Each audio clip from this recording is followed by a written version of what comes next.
4, 3, 2, 1. Now, customers are the backbone of any and all businesses. If you want to get more customers, we've got to seduce you all. You've got to progress. If you want to attract bigger people in your life, then you've got to become a bigger person. You've got to become better at your skill sets. You've got to immerse yourself into personal development. You've got to find a mentor. You've got to find one or two people that have the results that you want. Ladies and gentlemen, welcome back to another episode of Untold Upline Secrets / the interviews. Today, I got another doozy for you guys. So I want you to grab your pen, grab your pad, because I've got one of my guys here. Now, let me kind of set this up the right way. You know, I met this gentleman years ago, watched him from afar, was able to watch him come from someone who has a very interesting backstory that I'm going to let him tell you about. I'm not even going to steal his fire. But someone who came on the internet and started surrounding himself around the right people, figured out what works, what doesn't work, and morphed into the branding king and internet marketing phenom. He's the #1 earner in his current opportunity right now, with majority of the whole entire company in his organization in some way, shape, or form. He is the king of multiple streams of income. He's someone that says on Facebook, if he had a ham sandwich for lunch, he's got 400 likes on it. He is very, very strategic when it comes down to business. He is not afraid to be himself either.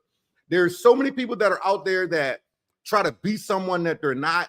And he's always been himself. Anytime I get to Vegas, I always make sure that I go out there and I hang out with him. And I was just recently with him about a month and a half or so ago, and he's been a 7-figure earner in this industry. Currently has made well over a couple $1 million inside this game, but it's helped a lot of other people along the way, which is really, really key. So let me bring on my man, 50 grand, Mr. Caujuan Mayo. Caujuan, what's up, brother? How are you? Hey, brother, what's happening with it? Thank you for having me on, and that super awesome introduction. You know, me and did nothing better, so appreciate you, boss. Oh man, appreciate you, bro. Appreciate you. Always happy to connect with you. You know, we voice drop each other at least 2-3 times a week. You one of the few people that if when I get like a 3 or 4 minute voice drop, I'm like, hey, I ain't got time to be listening to that. But you, when we start them up, man, they go, your 3 minutes, my 3 minutes, your 4 minutes, my 6 minutes. Like we back and forth. You one of the people that we can do this with, man. So I'm happy to have you on. But there's people here that know you, and then there's some people that don't know you. So we got to start off with the backdrop, brother. Who is Caujuan Mayo for the people that don't know who you are? Caujuan Mayo is the entrepreneur, business owner, author, you know what I mean, X-Street guy turned, business mogul, whatever you want to call it. But honestly, it's just a person that put himself up from the bottom and then rose to the top. And I'm still rising, to be honest with you. I ain't where I want to be at yet, but I'm far from where I started, and that's where I really am. You know what I mean? Like I said, I like to keep it real and raw. So that's where I am, and that's why I like to inspire too, because then they see me and they say, oh shoot, okay. Yeah, that guy look like me. If he can do it, I can do it. So for sure, that's why I am. My man. See, I already knew. I told you when we started, I'm like, this is gonna be one of them real raw interviews, and I love that, because when me and you get together, we just two raw dudes anyway. But having this on video makes it even better. So let's take it back a little bit further. You said, hey, I'm an X-Street guy. I came from here. I came from there. Let's get into some of these details, brother. Let's get into some deets here, because you currently live in Vegas. Like, where are you from? Let's go into the background of what got you to where you are today, because there was a process, obviously. Okay, so originally born in New York, grew up in San Diego, California, in the 80s, 90s, at the height of gang banging and all that street stuff that was going on in California, NWA, all that stuff y'all saw, that was all real and raw. And, it was serious back then. So, my mother being a single mother, siblings, got like 6-7 siblings, you know what I mean, and cousins, and my auntie lived with us, so it's 9 of us total in one household. Mom on a single income, no father figure gone, no father figure. So it forced me to be in the streets at an early age to help my mother, to be able to, because we real family oriented. That's one thing. We always stuck by each other no matter what. Thick and thin, we always gonna ride it out together. So once I got to a certain age, I felt it was my duty, at a young age at that, like 16, 17, I felt it was my duty to be that man of the house and help my mother out, help my brothers and my sister be able to have school clothes, just the basic stuff. If a bill's due, my mother ain't got to stress over, I can catch one of them bills, something like that. So that's how I kind of got started. And then by me being, again, always having to pay for money and getting money, it made me never be able to be without money. I never could be comfortable without money, so that's what forced me to really go down that path and really, really start really getting it. And then, how far you want me to go? Because you want me to the full story? give it to him, bro. We gonna get into a lot of stuff on this interview. Give it to him, bro. All right, so for sure. So then from there, got into the street life. I started gang banging. I was running with Skyline Pyro Bloods. And then that got me into opening up doors to be able to hustle. So my first hustle, just keeping it a buck, was I used to jag drug dealers. Yeah, and the reason why I was to do that was because I always felt like if I kept it in the streets, even then I tried to have a little bit of morals by myself. I felt like if I was doing the wrong thing for the right reasons, then God would spare me. It's kind of crazy thinking, but that's how I was always thinking. So I was like, if I'm gonna do something to somebody, I'm not gonna be robbing no old lady. I'm not gonna be taking no woman's purse, because I wouldn't want nobody doing that to mine. But I'm gonna go after somebody that's already in the game, in the streets, like me. And then the worst case scenario is, well, they come after me. Okay, well, we in the streets, so I'm with that. I can deal with that. I'm willing to take on those repercussions. So I was like, you know what? That's what I'm gonna do. Plus, I looked at it like they karma probably did something bad to somebody anyway. So this was me getting them back. I have crazy thinking. So that's how I first got started. I was, laying drug dealers down and stuff like that. Then, again, I'm not the thief. I'm not the robbing guy. I'm not the stealing kind of guy. So I instantly evolved. That was a short-lived path I took, and I instantly evolved into pimping. And at the time I was pimping at a high level, not putting little girls on the streets, and underage, none of that. This is all by choice, females that know what they're doing, of good age. And then it was high class. I was putting them in escort service. Me always being a high thinker, high achiever, once I was putting them in other people's escort service, I was like, well, wait a minute, why don't I open up my own and kill the middleman? So me and my brother started our own and end up having one of the biggest escort services in San Diego at the time, and the only Black-owned escort service at the time. And believe it or not, doing everything legit. Had permits from the city and all that, but still some type of way. What they told us later, y'all didn't grease no palms. And when you in that type of business, you grease palms. I don't care if you were doing everything right now. All these little strip clubs, they grease palms. We didn't grease no palms. We didn't go no government luncheons or nothing, or $1,000 plates, wink, wink, and none of that. We didn't do none of that. We didn't pay off no vice and none of that. So eventually we got targeted. Plus, especially being Black, San Diego, it's not happening. So once we got on their radar, it was a wrap. And, it put me, they ended up raiding my house. Whole family went down. My mother, my grandmother. My grandma, I think, was the only person that got spared. But my sister, my mother, my brother, everybody. Now, ultimately, everybody ended up getting off. But, other than just my brother, who was my business partner, and then me, I ended up going on the run for 5 years. Went to Atlanta, Georgia, stayed in Atlanta, Georgia for 5 years, got a taste of that life. Took me down a whole nother path. I'm over there. Like the first year, I'm sketchy. So I'm really hiding out and all that. After about 4 years, you're getting comfortable. So I'm super comfortable. I'm so crazy comfortable. I'm out here skating with my son, and we like dance on skates. And the crazy thing is, we end up going, a lot of people don't know this, but I was on America's Got Talent. Now, you're probably saying, how the hell are you on the run and going on a national syndicated show, America's Got Talent? So what we did is, I painted my face like those clown dancers out here in LA. And then, I was like, this is the last thing they're thinking I'm doing. Y'all out here looking for me for pimping and pandering. The last you thinking is gang banging. And the last you thinking is this gang banging pimp is on roller skates with a bunch of kids dancing on America's Got Talent. So I was like, I probably can get away with it, which I did. You know what I mean? But just to go show you, like I said, man, my life is just like it took so many turns. Because then even after that, after being 5 years on the run, going strong, and, I knew I couldn't live like that forever. So I ended up getting caught around after about 5 years, but it was okay, because once I see what happened later on in life, which we'll get to, you'll see that it made sense for me to get locked up, because if I wouldn't have, life would have got even worse, which I'll explain. So I get locked up, And they look, they trying to throw the book at us. They were trying to give us like damn near life. You know what I mean? My brother ended up getting, I think he got like 7 years with half. So he came out strong. Because that's a fraction of what they were trying to give him. Matter of fact, I don't think he did that. I think he got a 3 with half or something like that. It wasn't a lot. And then me, I ended up getting 4 years. So I looked at it like I won. I was running longer than the time y'all gave me. So I ended up getting 4 years, and I got out 2011, 12. And the nice thing, man, about that is this is why I was saying that it was meant to happen. My mother ended up passing about a year later. Where I came out, and my mother passed away unexpectedly a year afterwards, which means if I wouldn't have got caught when I did, it's a good chance later if I would have got caught that I would have been locked up, and that would have been just traumatic for me. If I was locked up, my mother, like I wear my mother around my neck now. This is her right here. I got her right here. So that would have been traumatic for me, like big time, if I'm like locked up and I can't go to her funeral and I'm not there and I didn't even spend those last days with her. So that right there meant to happen. That's how the universe works. And even this, when I get out in San Diego, in California, we have like the worst parole. Like, well, I take that back because now I've been hearing about like the South. They talk about I'm on parole for 20 years. That's kind of crazy. That's craziness. So we don't have that. We have like 3 years. But the problem is you can go back on a violation for stepping on a crack. Like, oh, you jaywalk, let's go. So when they say no police contact, that's what they mean. So when they say you come home, no police contact. So if I get pulled over, I got to call and tell them. And it's up to them if they want to take me in or not. So it's like a trap to get people just in that revolving door going back and forth. I was supposed to be a statistic.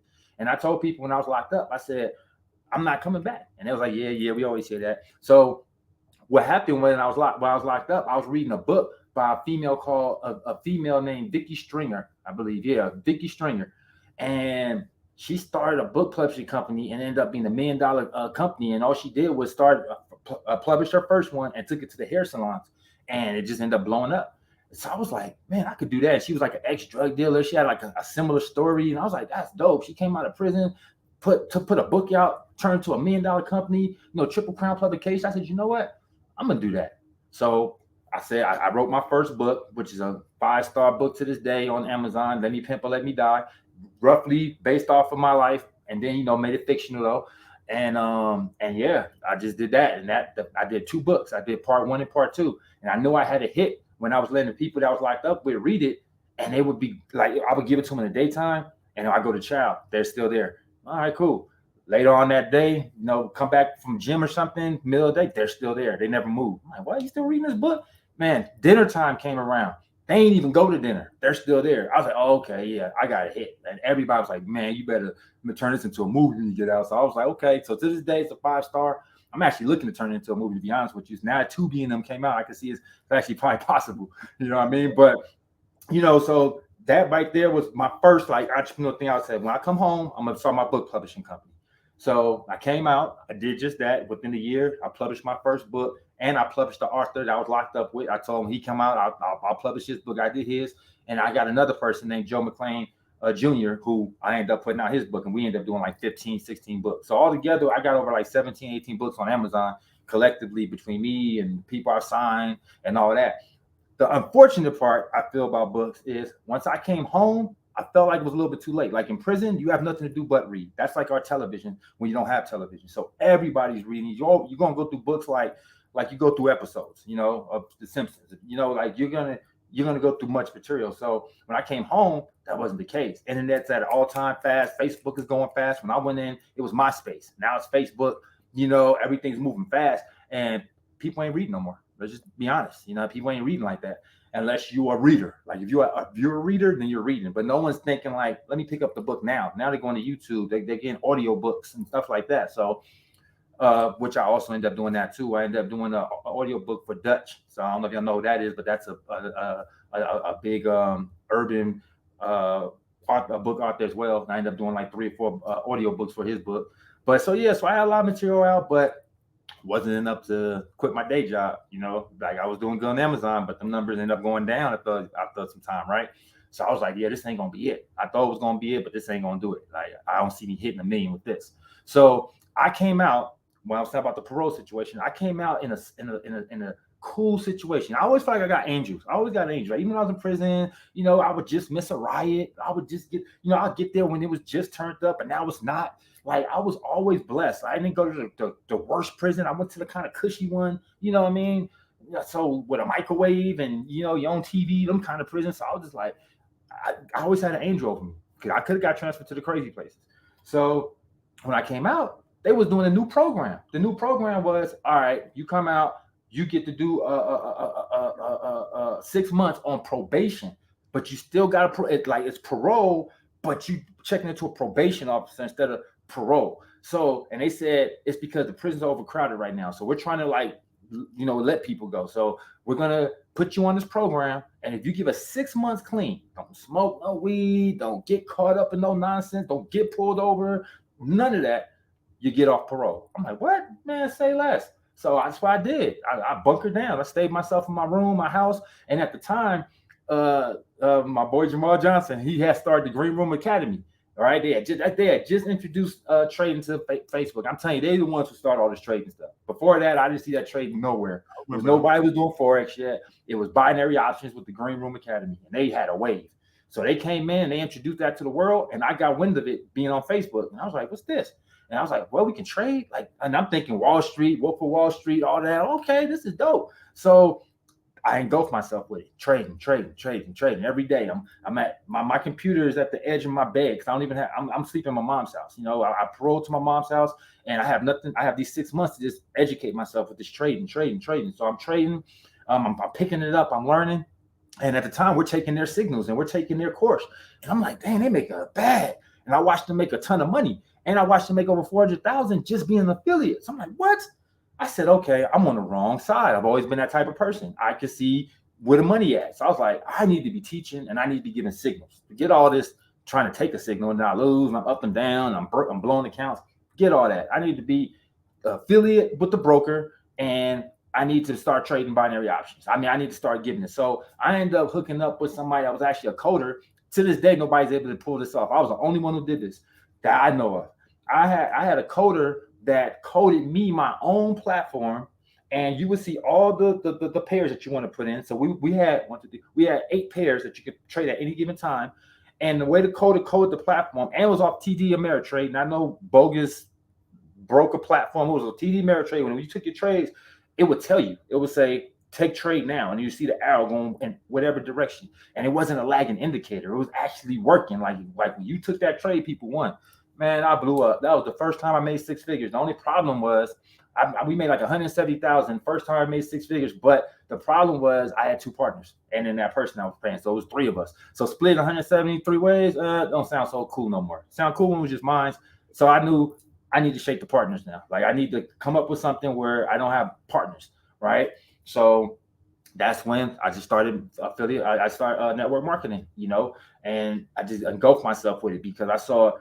What really happened was by accident. Actually, I was doing the trading thing, and then I saw somebody make 6 figures. I think it was Mac Mills, to be honest with you. I saw somebody make 6 figures in a month, or in a record time, and I was just like, "Whoa, how you make that?" And it was like, network marketing or marketing what? You know what I mean? The only thing I know make that kind of money ain't legal. So if you talk about you can make that kind of money legal, I need to know about it. And it was like, yeah, marketing. So I looked in, and I didn't see a lot of people that look like me. You know, I was like, well, why more people like me up in here? You know, we some of the biggest hustlers. Like and I was like, you know what? This is what I'm gonna do. This my new found, like love. And I just went all in with it. And once I went all in, like anything else, I'm always thinking at a high level. So I'm like, and what's crazy is at first I didn't even have success. And it's funny how people play.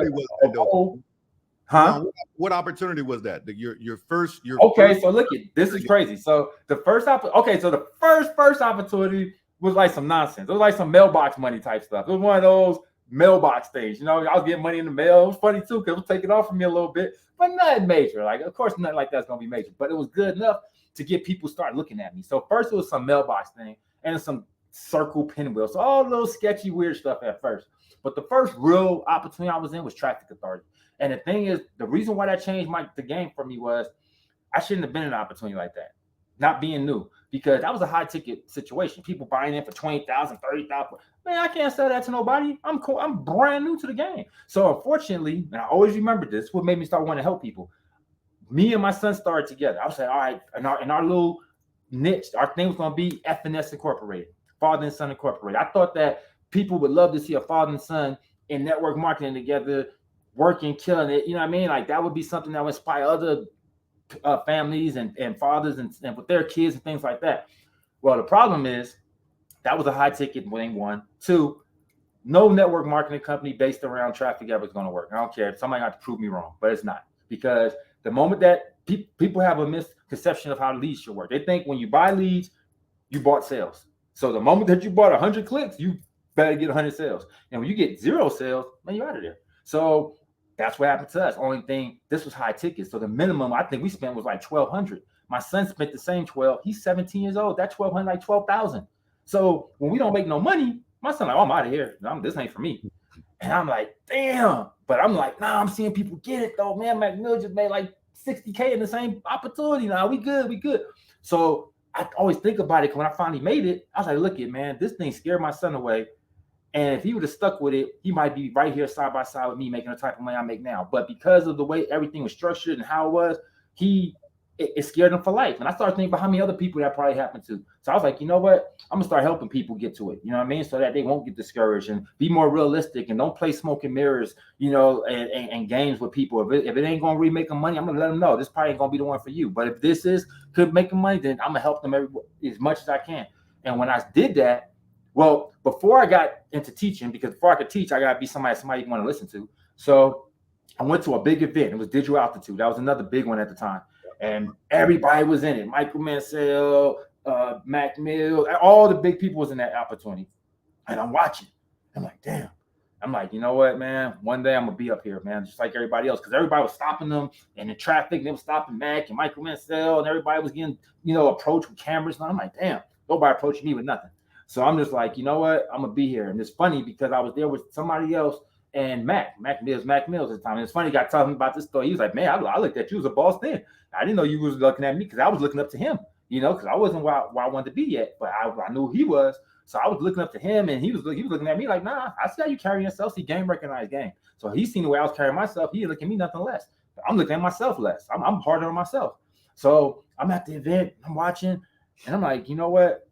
When I go home, I told the person I said, I'm changing. I said, next year, this time, I'm going to be up here like them.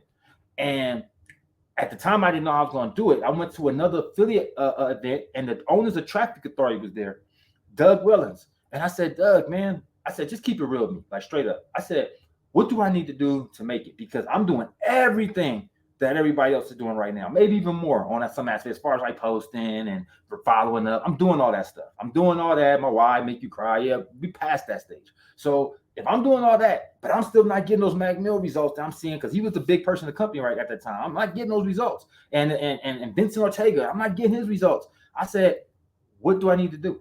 And he told me something that changed my life. I tell him all the time. He was one of the people that was influenced. He said, you have to brand yourself. And I was like, he said, do you have a pipeline right now of people, any type of pipeline of people that follow you for anything? And I was like, well, and at the time, I had to buy my binary options. I said, I got my binary options group. He said, how many people's in there? I said, 4,000. He said, there go your people right there. I said, nah, that's different though, because they are there for trading. They're not there for traffic and all this other stuff. They're there for trading. That's a different niche. He said, so what? Those people follow you. They're watching you. You know what I mean? You're the person that they wake up to every day. So if you make a move or if you say something, they're going to go. He said, you got to brand yourself. And I took that home. And once I did, it was all about branding from that point on. It was Caujuan, not other people's companies. At first, I was such a green to the game. I had Traffic Authority affiliate on my page. You know what I mean? I was proud affiliate. You know what I mean? I had a little link on it. All the wrong stuff. Like nobody's taking me serious at all. And I'm even looking at some of my earlier stuff. It's just comical. I leave it on private right now just so I don't forget where I came from, because it's hilarious. Some of the things I was doing to make it, you know, faking it to make it, all that. You can see right through the fakeness. You know what I mean? But I had to do it. I stuck with it. You know what I mean? I stuck with it. I kept grinding. And once I finally got just a little piece, I got a little piece. And it was actually Digital Outdoor. I started getting a little momentum, you know, started growing a little bit. You know, I think I made 100,000 in that one too. That was another one, but it was like, it was like collectively. It wasn't like 10K a month. It was like, oh, you've been here 2 years and now you hit 100,000 type. So I was like, nah, man, I need to hit that magic 10K a month. 10K a month's the magic number. If I hit that, I'm good. Hold on. Before you go into that, because I got to unpack a couple of things here because we all know how passionate you are, and I love the fact that you own it. But I need to unpack something. I know Doug very well. I know Doug well. My words ain't coming out right. This freaking coffee. I know Doug very well also. On the same token, he said something that I want people to really get, because you took it to another level. He said, brand yourself. And you said, I took that and I ran with it. Before, it was traffic authority affiliate and this, that. You were branding the company. And I think as we get older, we start to realize people are joining us. And Doug told you, no, those people follow you. Those people will join you. So you started branding yourself. Now, you took the whole branding thing to a whole nother level though, bro. Like right now, it's not by accident. This isn't a setup for the interview. There's the Caujuan Mayo hat on. There's the I don't know the shirt, but I see networking. So back up for a little bit. I'm not pimping, network marketer. See what I'm saying? Like you got the branding on the back of the wall, get money like a boss. You've got shoes, your Caujuan Mayo shoes. You got jackets, like you branded like crazy. You took it to a whole nother level. How has that propelled you? Before we get into the 10 grand a month stuff, how has that branding really propelled you? The branding did it big time, because I'm glad you went back to Doug Wells. So that was one thing he told me. He was like, yeah, don't look at what Mac is doing. He said Mac been in the game since they was doing mailers. He said he was over there doing mail out postcards and things like that. And he was in Opportunity Magazine. So he already had a big list and all that. He said, you got to build your list. You got to build your brand. So it stuck with me. And that's the one thing I didn't do, which I wish I would have did from day one, is just start building my list. I don't care if I was just getting a few here, a few there. If I would have did that from day one, oh my God, I'd be sitting there with like over 100,000 people on the list right now. And that'd be so valuable, but I didn't do it right away. I did it with the traffic authority. Things didn't go right. And then I fell off of the list building part of the game, and I just kind of went all in with the organic in their face stuff. Now, the branding, the thing that made branding a little bit easier for me, a couple things. One, I grew up in the era of hip hop, and I grew up in New York. So New York is all about fashion, all about looking fresh, all about, you better not come with some skips on, some busted around. You better have some Adidas. You better have the fat laces. You better have them all tied up tight. None of that weird. It's all about style. So I was already engulfed in that. Then I have a background in design. I was doing all elements of hip hop. So I used to do graffiti, with everything else. So I was spray paint on walls, all that. So that had me be artists. Then I was around when the airbrush era was around, when everyone was wearing fresh airbrush gear, and I had my own airbrush set. So it was natural for me and so by me being able to do this stuff myself, it just took it to another level, because it was like, not only can I create this cool stuff, but now since I'm doing it, I don't have to wait on other people to do it. I can create what I want. So if I want everything to be branded with me, I can do it because I know how to do it. Then I went to school. I graduated and got my AA for graphic design, Art Institute of California. So when I went to that right there was the best thing I could ever did in life, because I'm still using that to this day. Even though I'm not in that field, I use it every day for marketing. Every day, all the cool stuff I create is because I have a design background. So it was easy for me to do it. Even when I had to get into video editing. We had a video editing course in school. So these things was easy to just start integrating and scaling it up at a fast pace. So the average person was like, Caujuan, how do I even get started making clothes? And I started basics like with the heat press, like everybody else. So I had my own heat press, and I was doing those first. Boom, boom. I found a company where you can actually not get the vinyl, because that's another thing. I was like, okay, what are people doing? This is what I always do too. This is a part of my success. I say, what are people doing? Now do it better. Like, that's it. This is what's working. Just do it at a higher level. That's how you're going to get people's attention. So people was already starting to brand themselves, because now you can get these machines off of Amazon, and people was finding out where to get the vinyl and things like that. So I said, okay, that's cool. But how do I got to go better than that. So mine was actually, I found a company that they take silk screen, just like the real silk screen on your shirt. And I don't know how they do this, but they silk screen your artwork on the paper, and then you can heat press that. but it comes out like silkscreen, not like the vinyl that's all cracky, not like that. It feels like silkscreen. That changed the game. So me being a designer, designed my own artwork, I did my own logo, all that, and then I just got to work. So at first it was Caujuan and Get Money Like a Boss. Get Money Like a Boss. That was my brand. So it was everywhere. Caujuan, Get Money Like a Boss. I had stickers, everything. And then the more I just was doing this, and I seen how people gravitated towards me with it, like how they reacted, like, oh man, that's a nice shirt. Then it was, man, that's a nice hat. It was like, man, those some nice pants. So I was like, well, let's keep going. Those some nice shoes. Let's keep going. That's a nice keychain. Dang, man, that's down to even now when I'm handing you my business cards, money with my face on it. I just wanted to make sure that anything I did was going to be at a high level so that I'm standing out. Plus, this was another thing. When I was in that event, I said, no one knows who I am right now. I do not stand out. I blend in. And I had a nice little suit jacket on and all. Didn't matter. I blended in. A lot of people had suit jackets on. So what happens when you got a cool suit jacket on and 10 other people saying that you have a cool suit jacket on? How are you standing out unless someone actually knows you? Let's say, oh man, Cedrick Harris. But if they don't know you, you're blending in. So I said, wait a minute. All these events got thousands of people in it. If we got thousands of people in it, then how the hell am I going to ever stick out? You know what? It's time to start peacocking. Remember when that little era came out when he had the pickup artist? It was like peacocking when you just you're going over. So that's what I started doing. This is all peacocking to me. All the jury, and I said no one else is going to be brave enough to do it. So if I do it, I'm standing out. No matter where I'm at in the room, somebody gonna always see me. Who that guy with that jewelry? Who that guy with that stuff from head to toe with his logo on it? Who that? And then once I start becoming somebody, then it gets even conversations change. That's Caujuan Mayo right there. Yep, that's Caujuan. Yep, I seen him with the gold on YouTube. Yep, that's it. So I knew that I was gonna always stick out no matter where I'm at. And to this day, that's how it is. I don't care where the event I am. I just came back from the event that they rented out the whole convention center, up multiple rooms, upstairs, downstairs, all that. I'm standing out in that thing. I have a backpack with a digital, my thing on there digitally showing.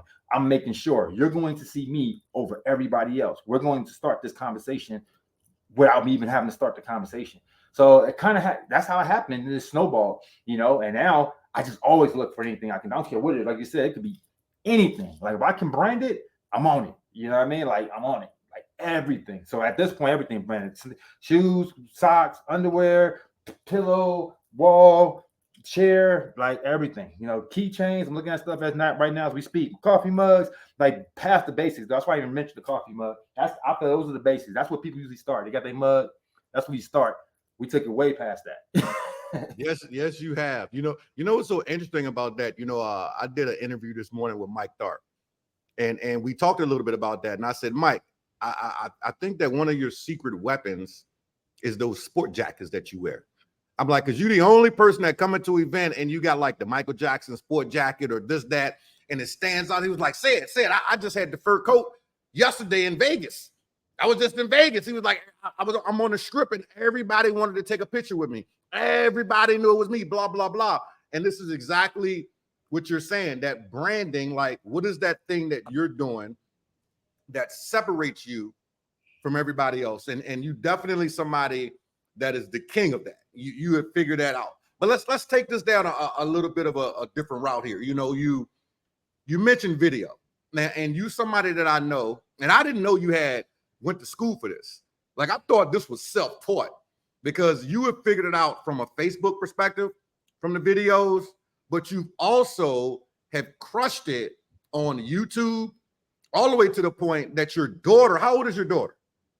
She is 17 months. 17 months. You got a 17-month-old daughter. Now, obviously, she ain't created the YouTube channel, but because dad is super smart, she's got tons of subscribers at the same time, and she's not even 2 years old. So walk us through some of this video YouTube stuff and Facebook video stuff, because people are definitely looking for some nuggets here, and you are full of value. And I want you to really, really give them some of that. Like, what are some of the things that people can do on YouTube? How did you actually figure this out from a video perspective? Like, give them a couple of those nuggets there.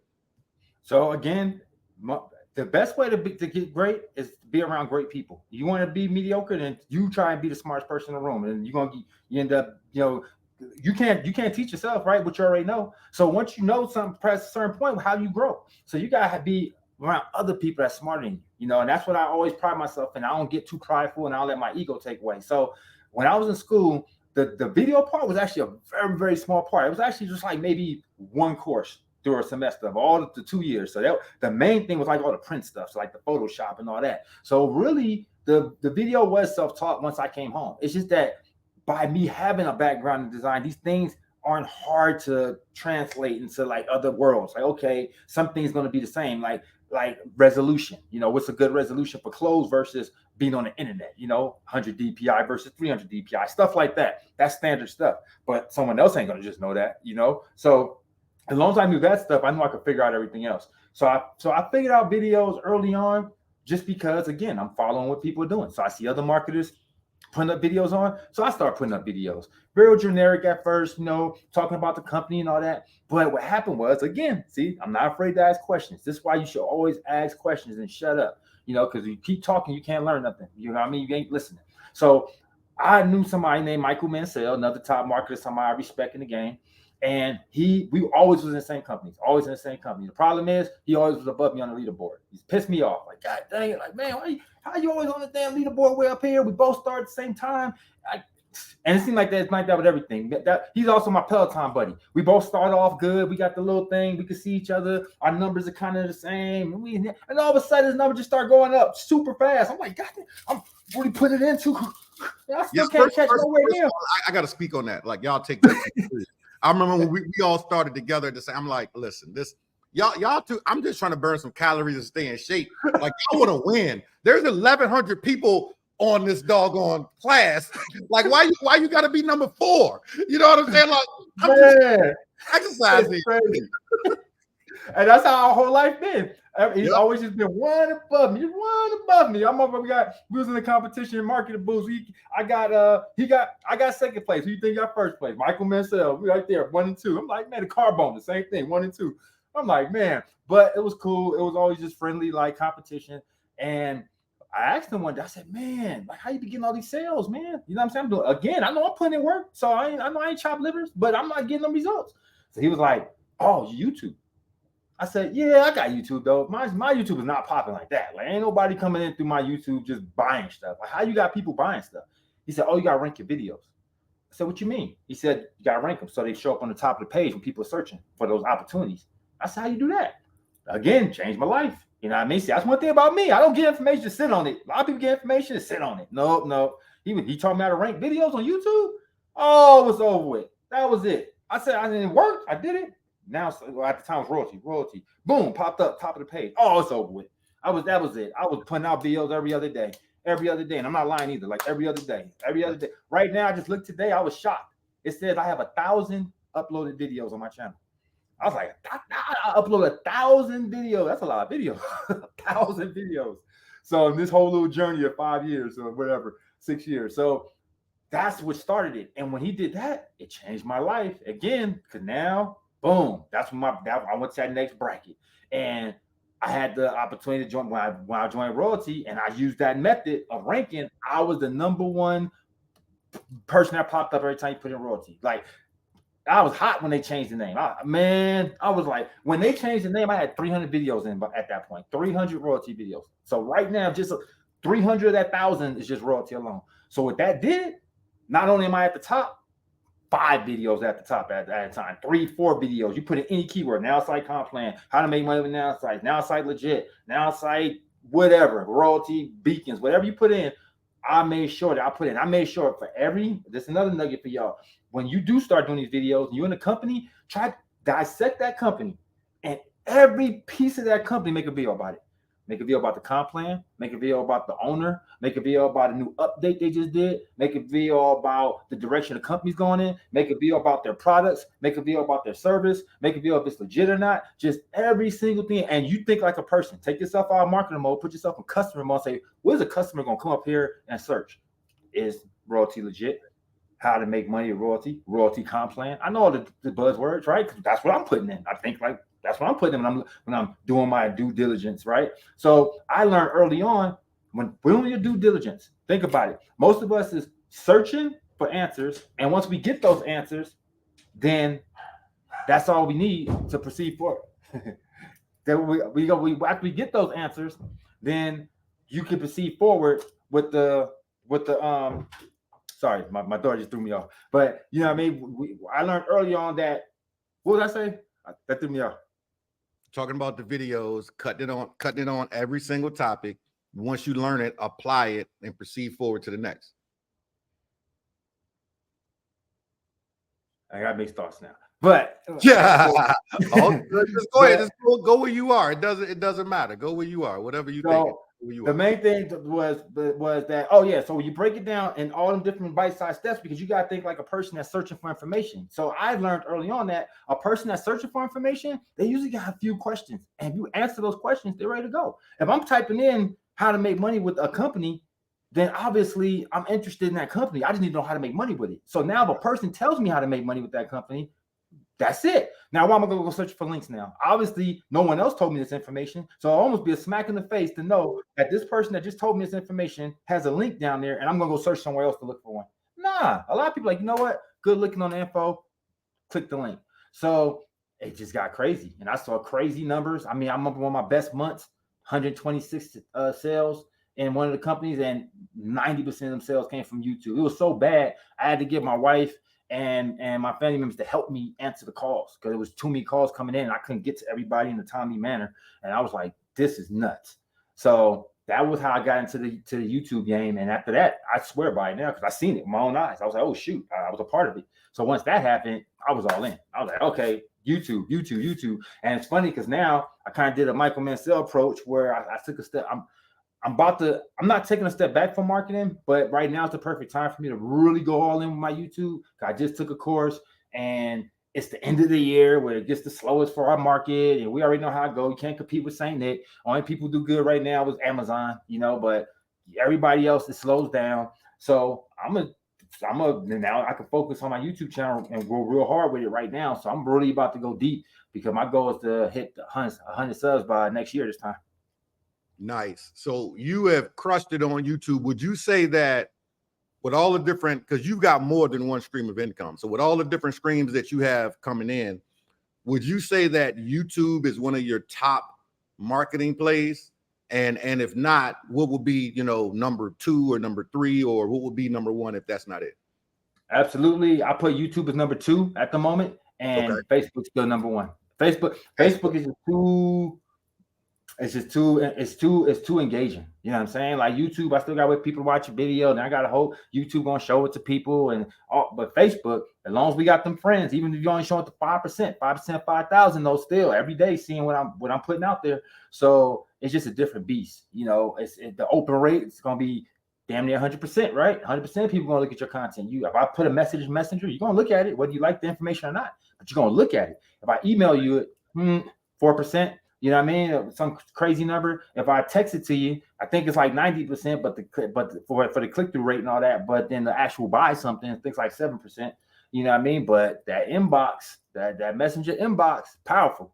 You're gonna be up there at 60%, something crazy, especially if you got some influence and you somebody that people even already like, know, trust, and aspire to be like, then it's not a hard sell. Oh shoot, Caujuan, what? You in my inbox? Okay, you got a link for me? Perfect. Let's see what it's about. At the very least, let me see what it's about.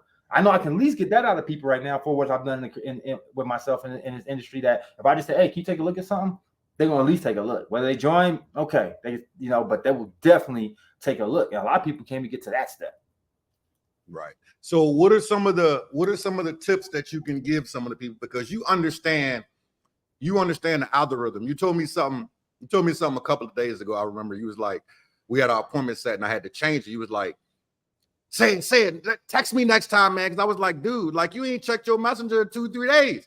He was like, bro, when my head is so buried down in and I'm zoned in and I'm working on this shirt stuff, this, that, I don't even check it like that. Like you'll know if you just see like one post.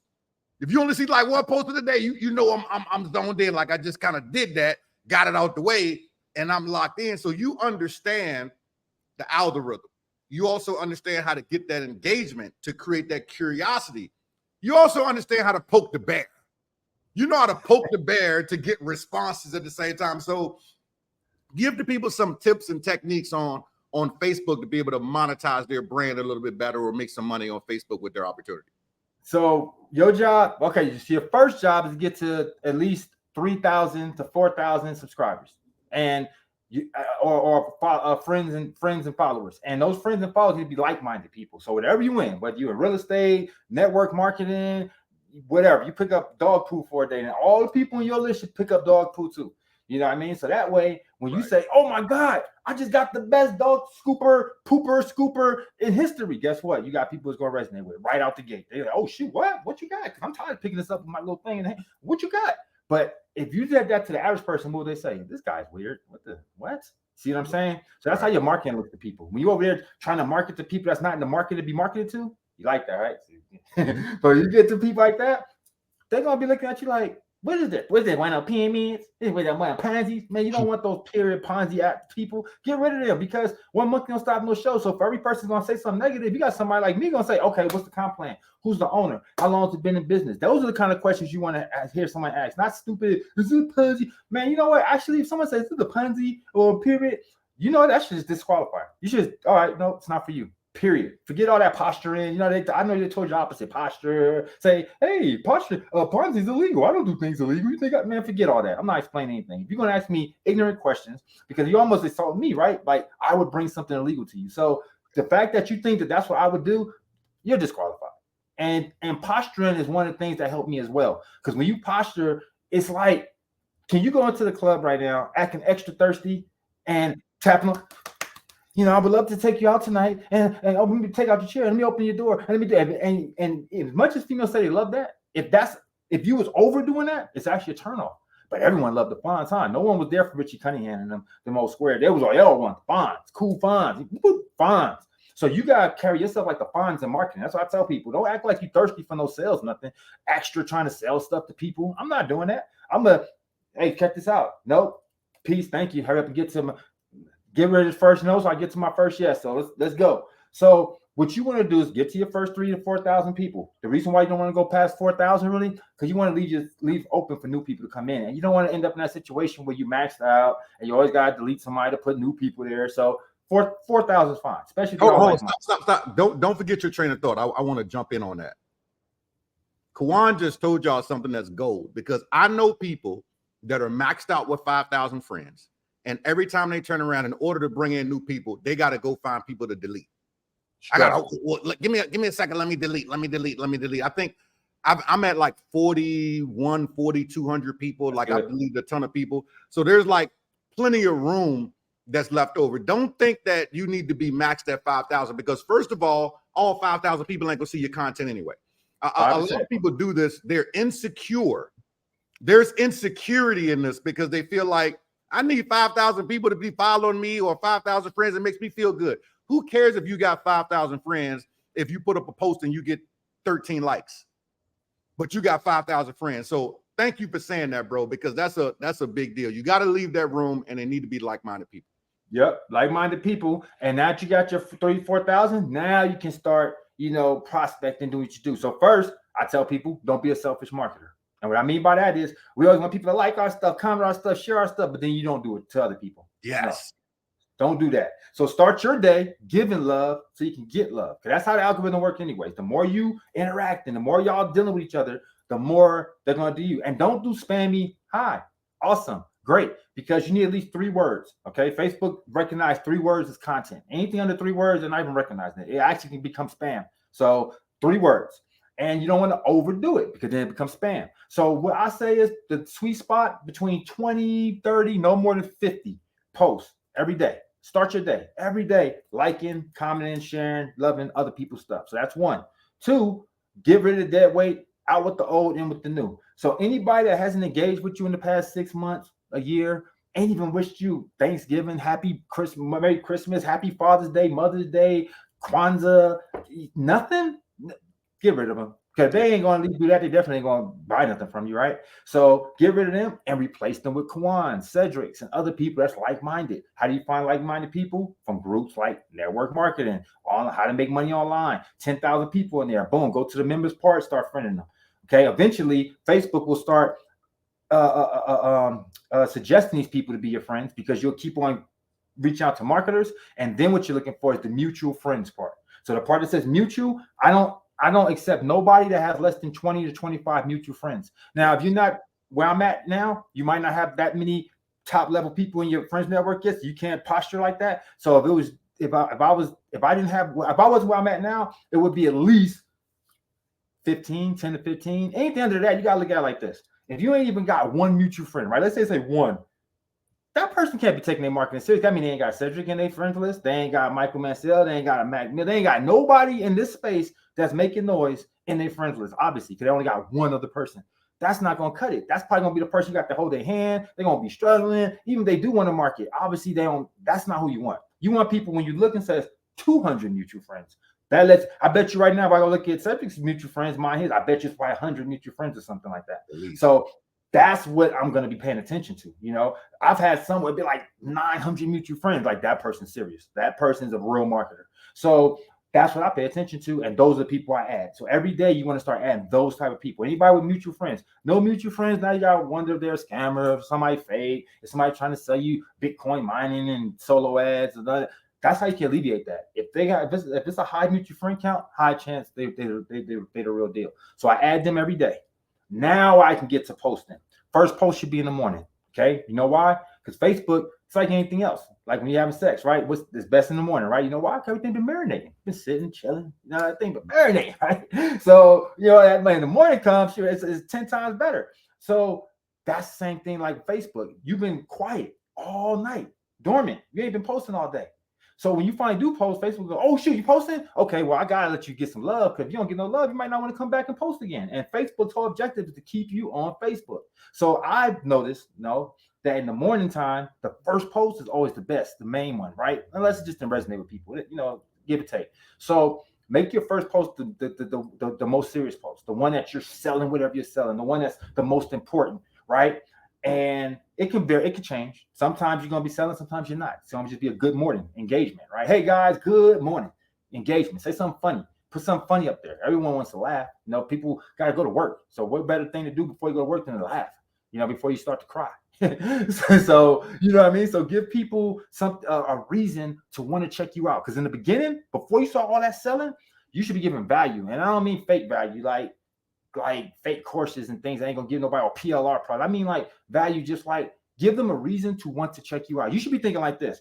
I want to make stuff that I put on my wall so engaging, like so interesting, that when a person wakes up, they're thinking, I wonder what Caujuan just posted. Right. I'm one of the first people. We all got those people that we go check their stuff first. You want to be the person that they're checking first. Like, what makes them want to go to my page? Say, I know he's doing something funny today. Or I know he got something crazy. Or I know he up to something. Or I know he got a way to make money. Like something.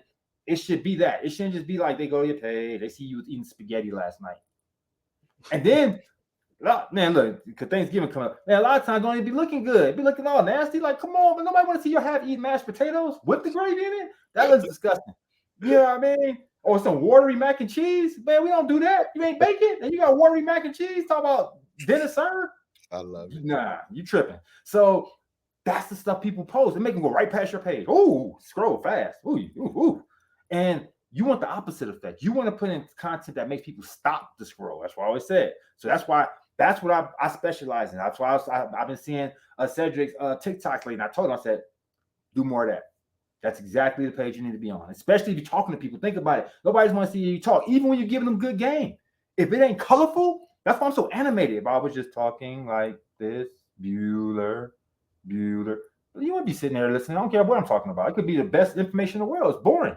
So you got to make a way, like, how do I make this not boring? You know what I mean? So the same way I talk animated, my graphics will be animated. My visuals will be animated. My backdrops will be animated. Normally I got my lights on and all that, but my daughter done ran off my remote, so I couldn't turn it on. But normally you'll see some lights back there. All that be lit up. You see a pinball machine. Who got pinball machines in their office? Like, all this stuff is for the visual effect that I know it's going to have upon people.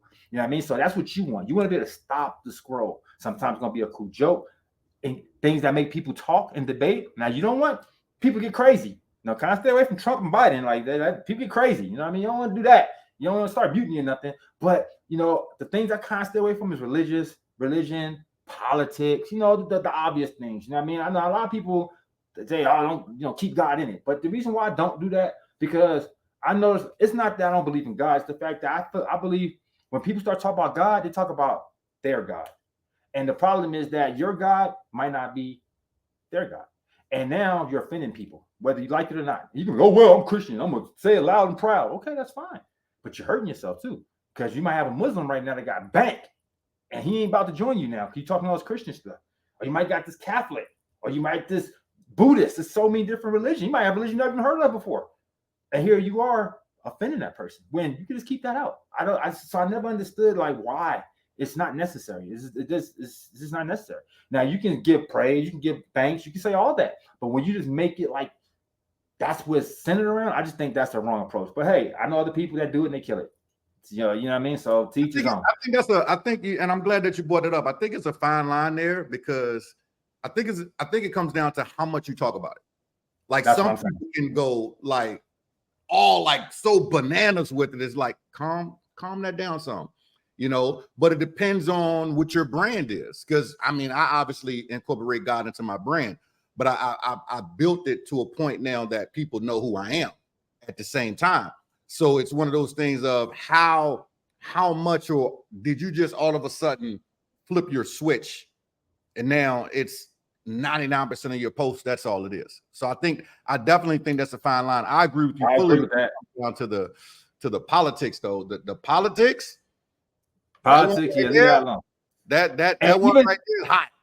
And even to go what you just said, even the way you do the I've seen the way you put up your posts about God and all that, but it's God, not religion. See what I'm saying? Two different things. You start putting religion into it, and you alienating people now. Because now you're saying, well, dang, I gotta be Christian to get this good news. Damn, I gotta be Catholic. I gotta be Muslim to get it. So if I'm not Muslim, I'm not gonna get the good. So you're getting the blessings because it's almost like when a person's in a boxing ring, when a person get knocked out, whoa, God, man, thank God. Wait a minute, so God wasn't on his side. So God was on your side, but he was doomed. That was the devil on his side. He got knocked out. You know what I mean? So right. You know what I mean? So it's your God. You know what I mean? I get it. So that's part. But the way you do it, that's the right way to do it. And like you said, if you do build your brand around that, though, then then you just got to stand on it. Like that's your brand. Just like you got some females where they heavily base their marketing around females. You go to the event, ain't no man in there. You know what I mean? It's all females because that's how they market themselves. You know, I'm like, but damn, you're missing out on a lot of man money. It's a lot of man money you're missing out. They're like, I don't need it. You know, I built my whole brand off these powerful women and all that, and they're keeping me up floor. I'm making millions of dollars just off of this. So I know people in that situation. I mean, Mary Kay, ain't no man in Mary Kay. You know what I mean? If he is, I mean, you know, he got a lot of women understanding if he is. That's for sure. That's for sure. But no, that makes sense. And I love those nuggets, man. It prime the pump on the algorithm. You know, obviously make sure that you liking, you loving, you leaving comments on other people's stuff. Look at the time of the day. Stop the scroll. The goal is to stop the scroll. You know, have different animations inside of your stuff. You know, so you look engaging. Be consistent. I love all that. There's something else that you've done with that, and outside of that as well that you've been really, really good at. I know that you're not a selfish marketer. You know, you're somebody that you do a lot of collaborations. You collab with different people that maybe you guys are in the same niche, so you can talk about it, or you could be good at this one thing and this person is good at this other thing. And you do like, you know, I think it's Thursday nights. I think you do Thursday night trainings or whatever the case may be. Talk about collaborations. How important are collaborations in this game? Collaborations are very important. You know, I collaborate with, you know, Melvin Crawley, you know, the person that you did review with. We do a Zoom thing once a week. I do my own training once a week on Mondays. Been doing it for the past 5-6 years. And then what I did is I archive all the trainings into one place called the Elite University now that people have access to. And it's like over 700 hours of training there now. All the stuff I know about making money online, all the stuff I know that works, don't work, softwares I came across throughout the years. And then even that, I give it to my team for free. If it's something I had to pay for, I give them access to my login information. Like just I got to a point where I said, you know what? You got to give more than what you're asking for. So if I'm giving, like if I say, okay, I'm trying to get $99 a month out of you, I'm going to give you $99,000 worth of value then. So that way you don't even look at the 99. I'll be telling people, yeah, this opportunity that I gave you, that brought you here, but the elite should keep you here. What I'm going to give you should be what keep you here, because what I'm going to do is going to transcend everything that this marketing company got. I don't care what they got to offer, because what they got to offer, then you got to put what I'm offering on top. And what I'm putting on is the whipped cream and the cherry. Yeah, you got ice cream. They gave you ice cream, but I gave you whipped cream, nuts, and cherry. And without the whipped cream, nuts, and cherry, you just got based on ice cream. I made it a sundae. So That's how I be looking at it when I'm dealing with these people. Like, yo, I'm gonna make sure that you really got a shot to win. It's up to you to take advantage. And it's so crazy because I do so much that I used to think everyone should be able to become a Caujuan. Like after this, everyone gonna be able to be me. And that's the first thing from the truth. This is the hard truth that a lot of you guys gonna have to hear. Most are not going to become Caujuan, Cedrick, or any probably other people that you see on here, because those are usually the top 3%. It's going to be honest. Network marketing. Those are the people that's even willing to come here. Or, I mean, those are people that's willing to take the time to put murals on their walls so you have a backdrop, things like that. Like the going that extra mile is the top 3%. But then the 27% are the people that's actually going to like do everything on a day-to-day basis. Shoot, people that's watching, it doesn't matter how long it is, you're going to sit through it. Those people are doing their best, but they're struggling and they're still not reaching with it. They're hitting their goals. Some are, some aren't, some getting a little piece of success, but not where they really want to get to. Those are the people I'm trying to help now. I mean, before I used to put everybody into the same box like they was a part of 3%. Unfortunately, that was wrong. So now I know where people are at, and certain things are for the top 3, some for the 27. You probably think about the other, that's the 70% that do nothing. Those are the looky-loos, the tire kickers, the people ask for information, do nothing with the information after, all the people, that punty, all that. That's the 70%. So once you know this, and you stop treating everybody like 100%, like, 100% of people could be Caujuan. That's crazy. That's almost thinking like, if I email 100 people, 100 people going to open it. It's not going to happen. And after 100 people open it, 100 people going to click a link. It's not going to happen. So the same way that's not going to happen, we got to keep that same mindset as a whole. You know what I mean? Good point. I love it. I love it. When you talk about that mindset and people understanding, hey, everybody isn't going to get it. And you can't raise dead weight. Every single person that is being interviewed here is a documented 6, 7, or 8-figure earner.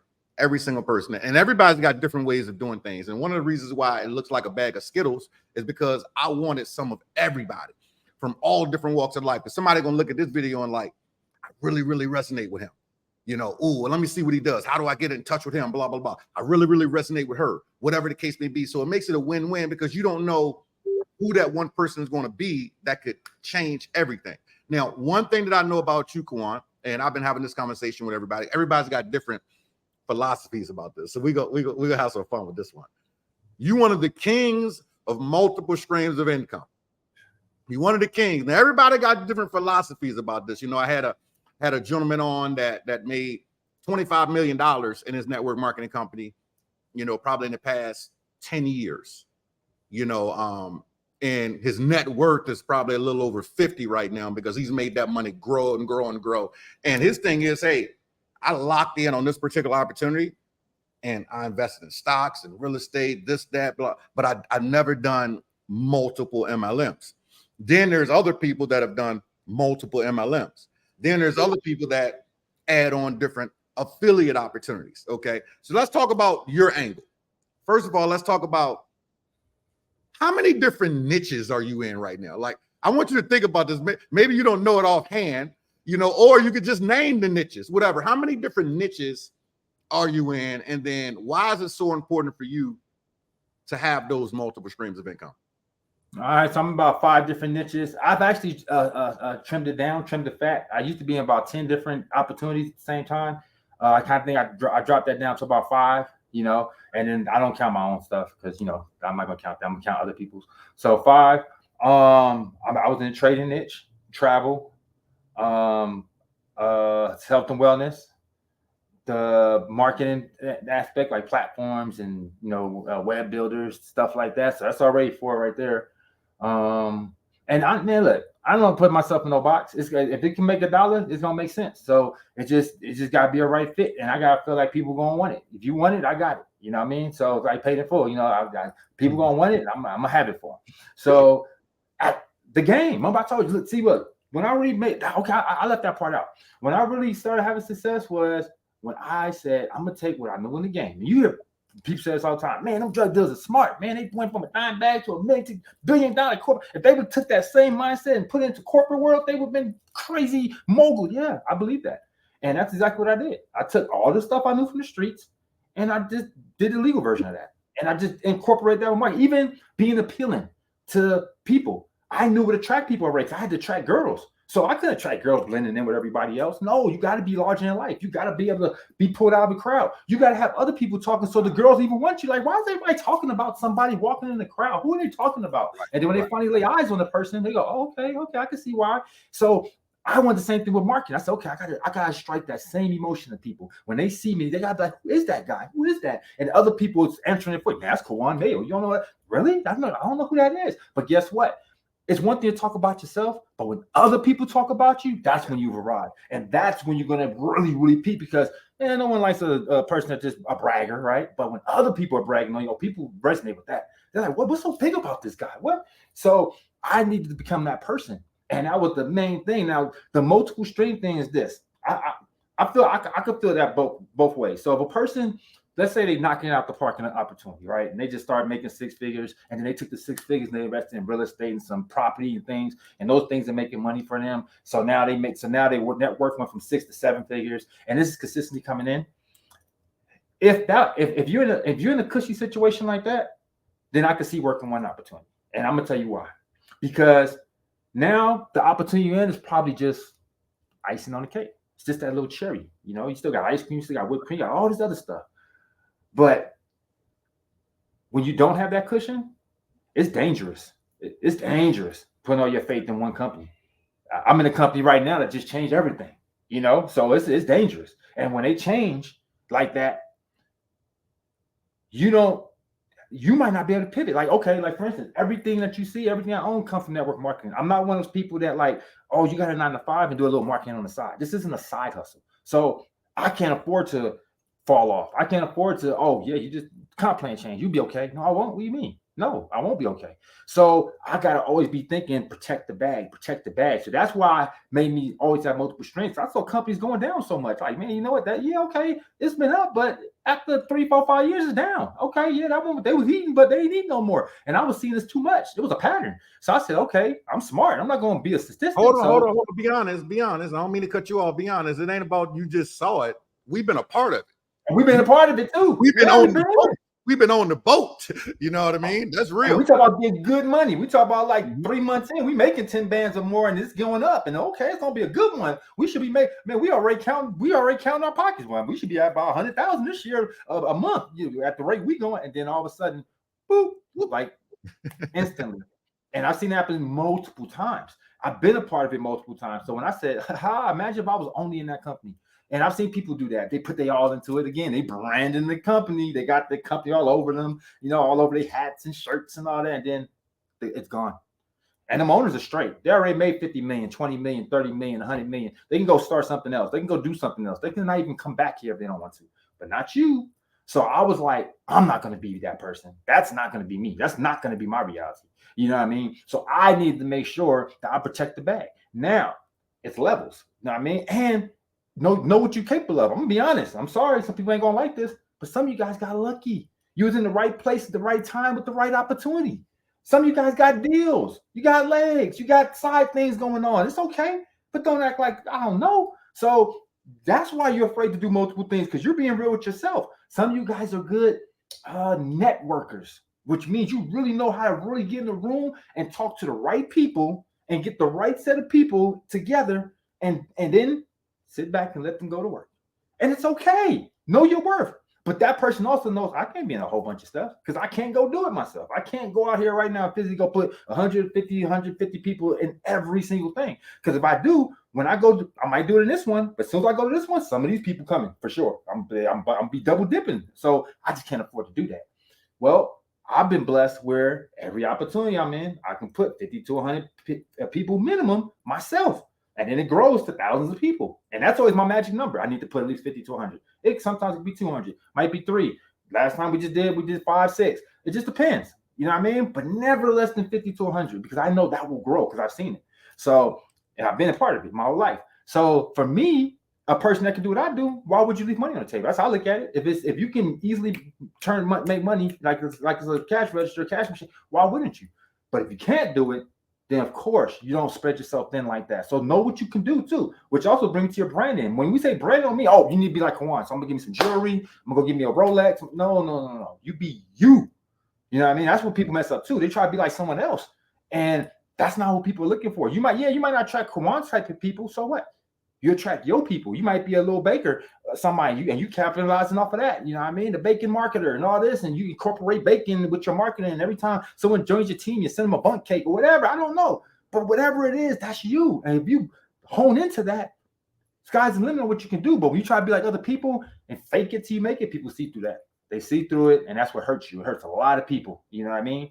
So I know we went full circle with that. What was the original question? Did I answer? You just the whole deal about multiple streams. Let me. Oh, wait, I didn't finish. So wait, let me finish with the multiple. So I do agree that a dog can't chase two rabbits on average. But when you got above average talents, you are not supposed to let them sit dormant. So if you know that you can be in multiple things at once, then it's smart because you're securing the bag. You drop one set of eggs, guess what? I got another egg basket over there. But if you only got one set of eggs, you drop and they all crack. What are you going to do? How are you going to eat? Can't make scrambled eggs now, right? They're all on the floor. So that's been my mentality. You know, now people that do like your friend did, like he goes and get these property, well, you know, he secured the bag in a different way. He still secured the bag. He just went and had multiple incomes coming in now from other things. But what he didn't do was just 100% rely on that. And some people do rely on it and they'll get, oh, you got people still here from Amway. But it's dangerous though, because, and then you're a slave to the company. That's another thing. I'm always going to be my own boss. I don't believe in being a slave. And what I mean by that is once you get making that type of money, oh, you're under different scrutiny now. You're under different scrutiny. Now you can't market a whole bunch of stuff. That's another thing. They might not be, you can't have, they got non-compete clauses. Now you're a liability. You can damage that company when a quarter of the company's in your leg, in your downline. And now you talk about somebody, hey, come look at this over here. Wait, the company's like, hold up, wait a minute. So and ain't nobody about to, I'm making $100,000 a month, but I'm gonna risk that for something brand new that just launched last week and it's in pre-launch and it might be great. No, come on, you don't knock it off. Like I wouldn't even pay you no mind.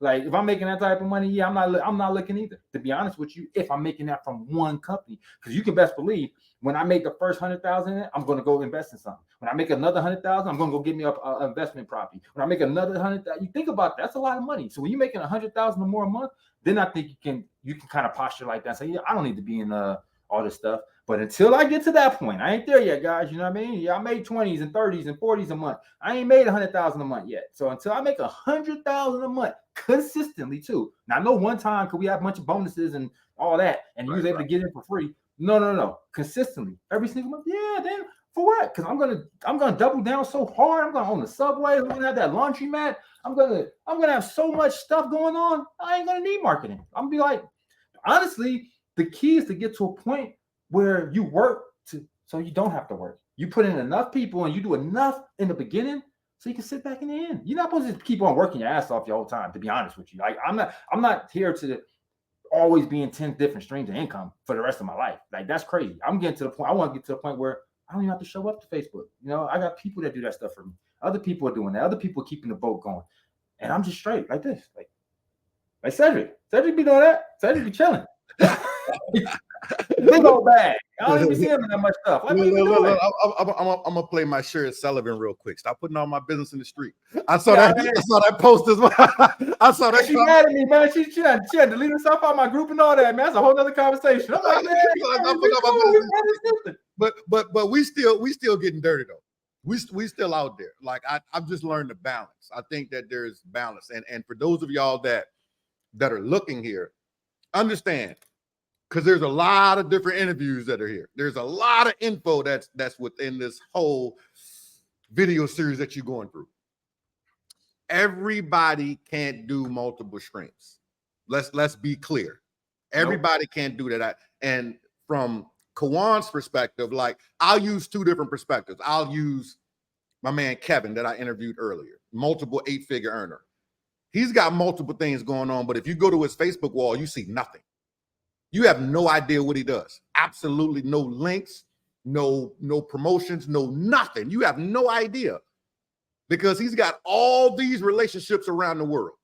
And he says, when I have businesses, he gave an example. He was like, I've got one team. I've got 8,000 people in this thing. I've got 40,000 people in this thing. I've got 10,000 people in this thing. He's like, but none of them know what I have going on over here. None of them.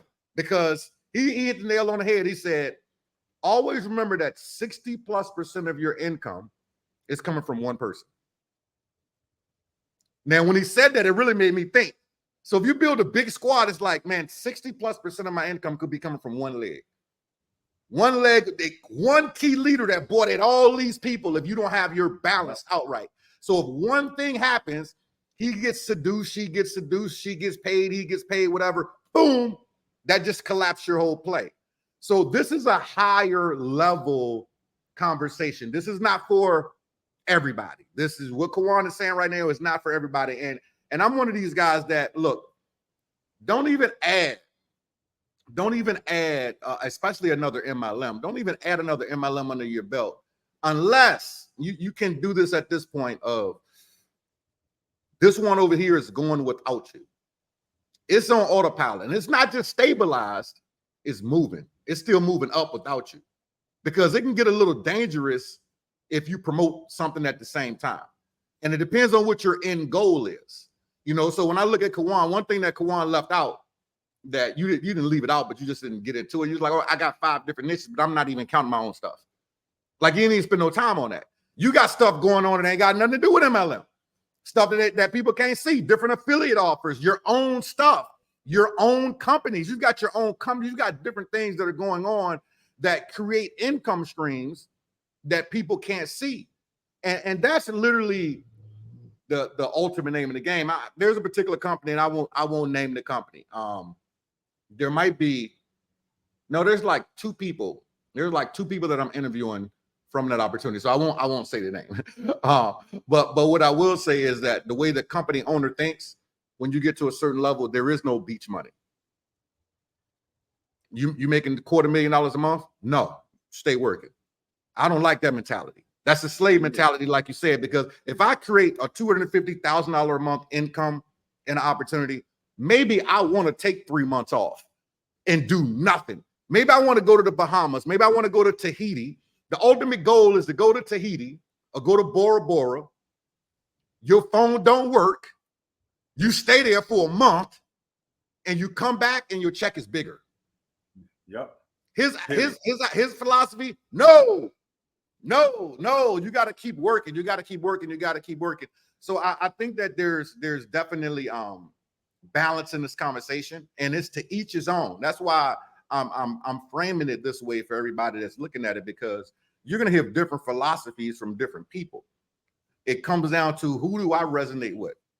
Or you pick this one thing from here, or this one thing from there, this one thing from here. So I'm glad that you brought that up. And before we wrap this up, there's a couple of things. Before we wrap it up too, like you said, the key, I feel the key also, like you said, is to, if you're smart, you want to diversify.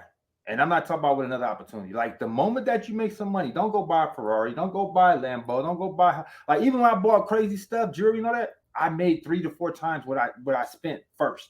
I always been like that, even in the streets. I like to stack more than I like to spend. That's why I always tell people I like to stack more than I spend. I'm like Scrooge. So I save and then I spend. You know what I mean? So that when I spend, it's like nothing. Like I had the mentality, okay, at the time I was buying jewelry, I was making like 26,000. So I was like, if I take 6,000, I still got 20 put away. I'm good. That's nothing. Then another 26 is coming next month. It's like never happened. So you got to play those kind of games with yourself. But when you start making money, the first thing you should do is diversify in some other stuff that's going to be money that you don't have to rely on other people. Because the thing I love about our business is that I'm in a people business. The thing I hate about our business is that I'm in a people business. And you know what I mean? So it don't matter how much of a go-getter I am, how much I'm at the mercy of the people. Other people got to get to work. If they don't get to work, guess what? Caujuan don't eat. And that part's depressing. Like that part I don't like, because I got a good work. Like I get up at 4 every day, 5 minimum, the latest. I'm in here all day, every day. Even like right now, I'm supposed to be somewhere. It don't matter. This is more important. Like that's the type of person I am. Everyone else ain't like that. And it's going to reflect in your checks. So the best way to secure your bag is to have your bag. You can't fire yourself. You know what I'm saying?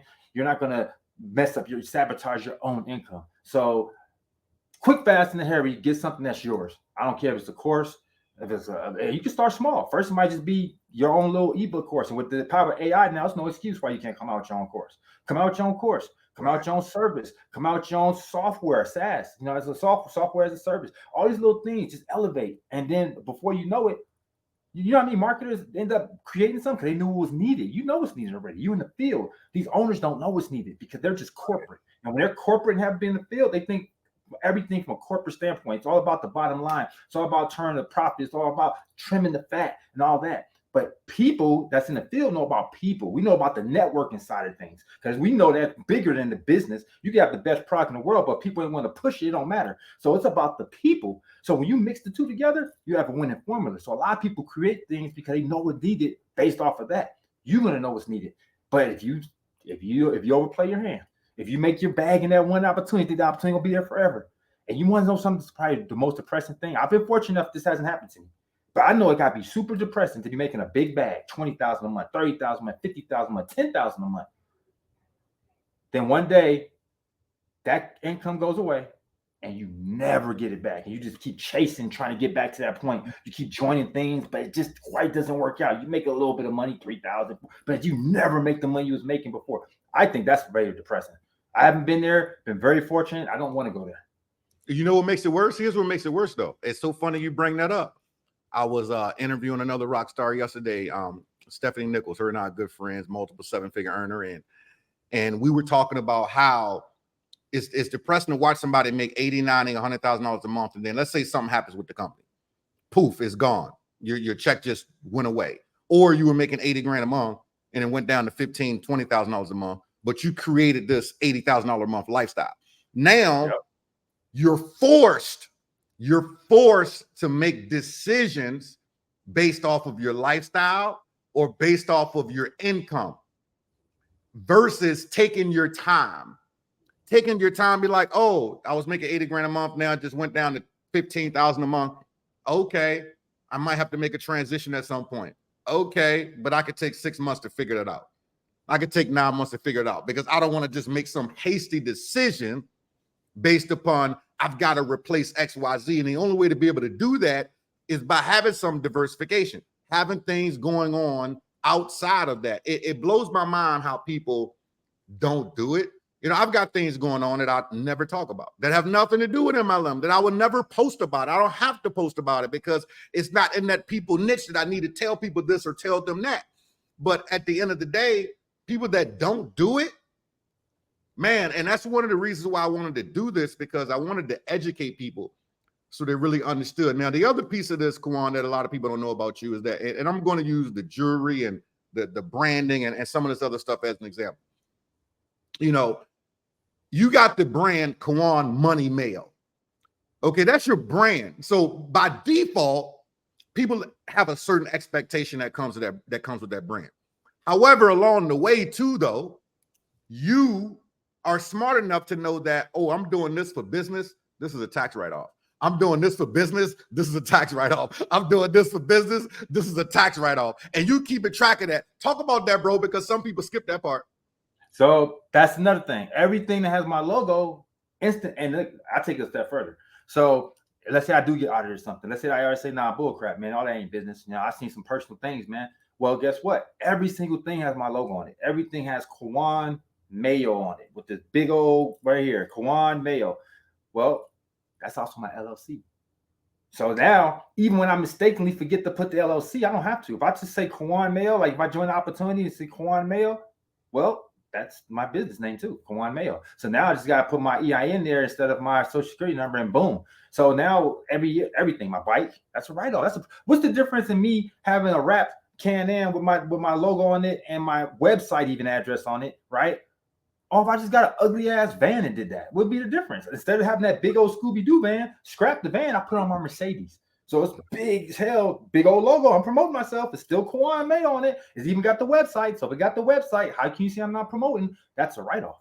You know what I mean? So everything, even and towards the end of the year, this is why I understand why people see if you do things properly, you wouldn't even cry about the opportunities you join, because it's a write-off. But it's not a write-off if you ain't take the time out to incorporate yourself or go get yourself a business name and you just try to start writing things off personally. It's not going to happen. But if you actually set things up the right way, like everything I've done is done things the right way. You know what I mean? Like right now, my people they're not going to be no GoFundMes and hot plates and all that. I made sure I went and got insurance and IULs on my daughter and all kinds of stuff to make sure that they set for life.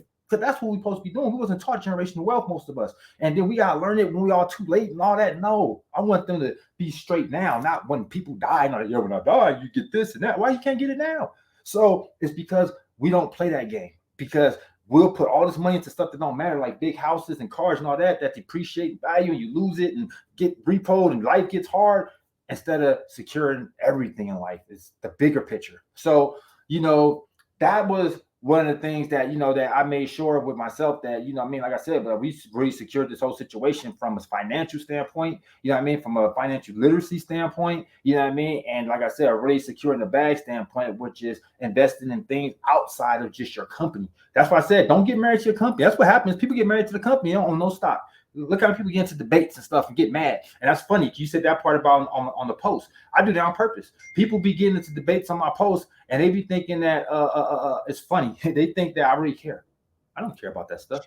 If there's some debate, I know that this is about to trigger somebody. So when I say, "Oh man, you're about to transact card, right?" I heard the CEO for a step down. Now, and I kind of slow down that kind of stuff because you're gonna get the energy that you put out. So if I'm putting out negative energy towards people's companies, then I'm not gonna expect the energy back when I'm doing something. So I kind of slow down on that, unless, and this is another thing a lot of people don't know about me. When you see me go hard bashing a company or whatever, it's because I've had somebody in my inbox say, "Hey man, you seen that new Transact card thing or this XYZ card?" I'm like, yeah, it's not for me, man. But hey, knock it up. It's always gonna be this at first. My plate's full. I'm not looking to join anything new at this time. Focusing on what I got going on. But I appreciate you reaching out. Wish you the best with it, none but success. Knock it out the park. That's always going to be the response. I don't care what it is. It could be straight Ponzi. That's going to be the response. But then, when you don't leave that alone, and you be like, "Man, everybody in it, man. I'm telling you, you're going to get in there. I seen your boy Cedrick just joined too, man. Ain't that your boy, man? You want to get in here? Come on, you. Okay, yeah, Cedrick's my boy. I'm awesome. That means it's probably even that much better. It's not for me right now." And you just keep going. And you start sending me videos and links and Zoom calls. And then now you're pissing me off. So now you're forcing me to say what I really feel. Man, you know why I want this? Because the owner was in jail last time. He done made 3, 4, 5 Ponzi's. The thing, look, here go behind MLM article on them. Blah, blah, blah, blah, blah. Now you're forcing me to take that stance. And now you're going to defend it as well. Now we end up going back and forth. So now when things go awry, it forced me to hit the "I told you so" attitude. And that's why I go to my wall. So a lot of times that's what happens. Or I'm just trying to get a rise out of people because I know this person's about to debate with this person or even me, and we're about to go back and forth. And the more we go back and forth, Facebook don't know. All Facebook say, "Woo, that post going viral. That's a whole lot of engagement over there." Let me show this to some more people. Exactly. You know what I mean? And then they leave them books. People get passionate. They start getting mad. They leave a long paragraph. I'll be happy. I'm all good looking, man. Facebook looking at it like, "Dang, this post is so good. People leaving paragraphs." Okay, we're going to show this to more people. So I'm just tricking the algorithm. That's it, because you got to stay on top of it because Facebook changes all the time. See, what people don't realize about Facebook over other platforms, Facebook was made by a nerd. See, all them other platforms were made by CEOs that just had a good idea. Facebook was made by a computer programmer, somebody that was already in that space. So he knows what they're looking for. He knows that he got to be on top of security. He knows he got to put these little different algorithms in place to catch this and that. And he knows these things already. So that's why Facebook is always evolving as far as the algorithm. It's always updating. What works yesterday don't work tomorrow. So you just got to know that. That's all, and just be on top of it. That's deep. That's deep. I love it. And look, just for the record, there's things that are being mentioned in this video, ladies and gentlemen. Like, we're not a part of these opportunities, especially that's what they just talked about. I just think, and for me, I just learned to just fall back. Me too. I used to get into a lot of debates, man, and I just got to the point in my life that there's something about this Bruce Lee Zen that I'm like, I'm gonna chill. I'm gonna keep, because every now and then things can trigger us. And I've just learned that I'm taking the 1993 Cedrick and I'm letting them. I let people know he's still there. He's just in a coma, but just bring him out the coma, because once he comes out the coma, it's a whole nother box that I don't want to be in anymore. We when you're close to 50 years old, you start to look back and say, "Man, I want to move differently. I just want to move differently." And there's something else that you said that I think some people didn't catch that I want to spend a minute or two on, only because I just witnessed it over the last 48 hours. 48 hours ago, one of my cousins hit me up and let me know that one of my cousins that just got out of jail 3 days ago is dead. And I was like, what are you talking about, bro? Like, what are you talking about? Then my mom called me and I'm like, what's up with Jerome? What happened? We don't know yet. We think it was an overdose, right? Well, my cousin just got out of jail. I think he did like 3 years. He just came home a couple of days ago. Got a couple of kids, in his early 30s. And we think it was a drug overdose. He didn't get shot or anything. We think it was a drug overdose. But I bring this up because he had no insurance. Now, because my mom comes from the insurance business, my mom has policies on a lot of family members that don't have any responsibility. But she don't have no $100,000 money on them. $200,000. She got enough money to put you in the ground. If something happens, I got a $20,000 policy. You know what I mean? That I'm paying for because y'all don't keep track of the stuff. Y'all don't pay attention. And who would have thought that at 33, 34 years old that he would be dead? But now there's nothing to leave for the kids. Nothing to leave for the kids' parents. It's two different parents. And no legacy. And I think that's important. You mentioned IULs. Most people don't even understand that. I've got an insurance license, so I definitely understand it and know the game with that. Most people do these GoFundMes and don't really understand. Like you got a 17-month-old daughter. What's the best time to put a policy on somebody?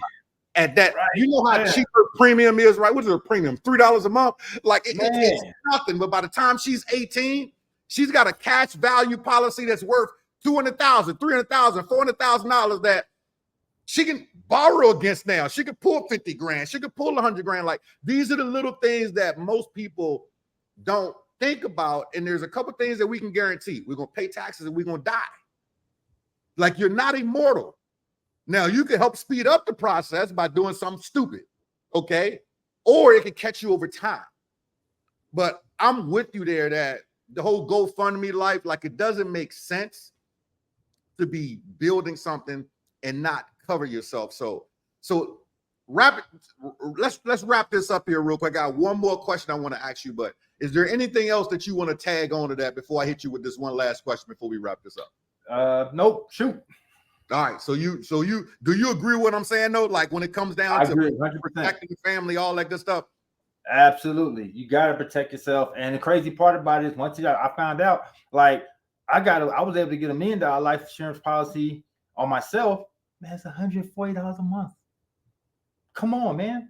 And I'm not saying everybody's gonna be 100, but I'm telling y'all, man, it ain't as much as you think it is. It depends. You get what you can handle. Like you said, your mom probably got the 20,000. I'm pretty sure she's paying next to nothing for that. You know what I mean?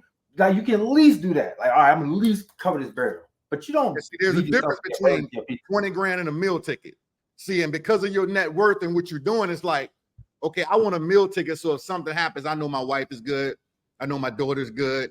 I got this trust, this, that, blah, blah, blah. The $20,000 policy, for those of y'all that are wondering, it's like, that's just to put somebody in the ground. Like, that's it. That doesn't give any money to the family. You know what I mean? That's just, there's a funeral. And that's it. And we have to start thinking bigger than that. We got to start thinking legacy. Like, what am I leaving my kids? Legacy. I had to have this conversation with my daughter, and she never wanted to have the conversation. I said, it doesn't matter the conversation that you want to have. Like, I got enough MLM products in my garage, and I'm hoping that I'm going to live till I'm like 732 years old. But it might not happen. Some of that fruit juice is going to be old. It might not happen. But let's have this conversation about this is the trust, this is that, blah, blah, blah. You 27 years old, you need to understand this stuff. And I think it's key that, it's the conversation that we skip over. But as we wrap this up, Caujuan, first of all, man, I appreciate all the value that you've been giving everybody here. Like, you done dropped some nuggets. This is a good one, and I hope people really take some notes from. But I've asked everybody this question at the end. Keeping in mind that the name of the book is called Untold Upline Secrets, and I want you to think about, you've been in here a decade plus. I want you to think about over the past decade, past 10 years, past 7 years, past 5 years, whatever it was, something that your upline told you, something that you learned from a marketer's sideline, something that it was a mentor told you something. Caujuan, you should do this. Caujuan, you should switch it this way. Something that they said that you didn't do. We know the one that Doug told you that you did, but something that you didn't do that you look back now, maybe it took you 3 years to implement that, then you saw a change. Or maybe it took you 5 years, or maybe you look back and say, man, Johnny told me this 8 years ago. Man, If I would have just listened to him 8 years ago, or listened to her 8 years ago, this is where I would be at right now. If you could jog your memory, what do you think that would be? Building the list, easy. Building for the sure. list. Yep, build that list, man. Like start today. The best time to plant a tree was 20 years ago. Second best time is right now. You know, build it. I get it. It's gonna take time. That's to make it so like it's not attractive, it's not sexy. But guess what? You're gonna look back. 10 years don't went by fast. Like, oh, damn, I've been in the game that long. Yeah, yep. And where would you have been at 10 years, even if you just put in one person a day? You know what I mean? Like, think about that. Like, that's 365 people a year. You know what I'm saying? You've been at this 10 years. So, like, there's no reason not to be building your list. And that's the best traffic you ever have because those people actually know you.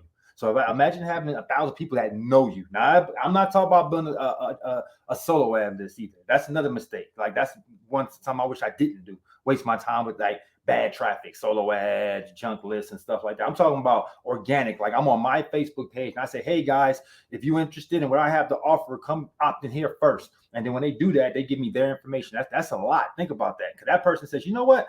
I deal with you enough to give you my personal information. And I know that you're about to be emailing me every day too. So I'm giving it to you knowing that you're going to be contacting me in the future about probably some opportunities or something that you got going on. That's powerful. So imagine you got 10,000 people like that on your list, 100,000 people like that. You just bossed up one day. You've been at this 20 years. You got 1 million people on your list. Do you think you got to really be on your Facebook posting every day? You think I put up YouTube? I know people right now, like he said, they don't even be on their wall. I used to be shocked. Like, how are you making money? They come in and kill it. They be at the top of the comp plan, but I see them doing nothing on their wall. I'm like, what are you doing, bro? Like, how are you bringing all these people in? Yeah, that list is powerful. I said that to Kevin Latimer. I was like, dude, I looked. It was one opportunity. Like, it was $1 million in volume to hit the top of the comp plan, and I look back in less than 90 days, you're at the top of the comp plan. And I'm like, this is crazy. You don't do nothing on those relationships. But, you know, speaking of the list, I'm on your list. So I understand whether it's email or text. You don't miss the text. You'll send out text for people to go check out the video that you just put on your daughter's YouTube channel. You know what I mean? It's people, I'm communicating with you, okay? Because those are the people that are typically buyers. Those are the people that actually like you. Otherwise, they not swapping their real cell phone number. They not swapping their real email address. Like, they won't do it. It's the infamous 833-111-2222. It's like, I don't want that doesn't even text back. Like, that's a fake phone number. You know, so I'm with you, man. I hope you guys picked that up. Build the list. That one thing, build the list. Because I know if Caujuan would have started that 10 years ago, there'd probably be at least 100,000, 150,000 people on that list.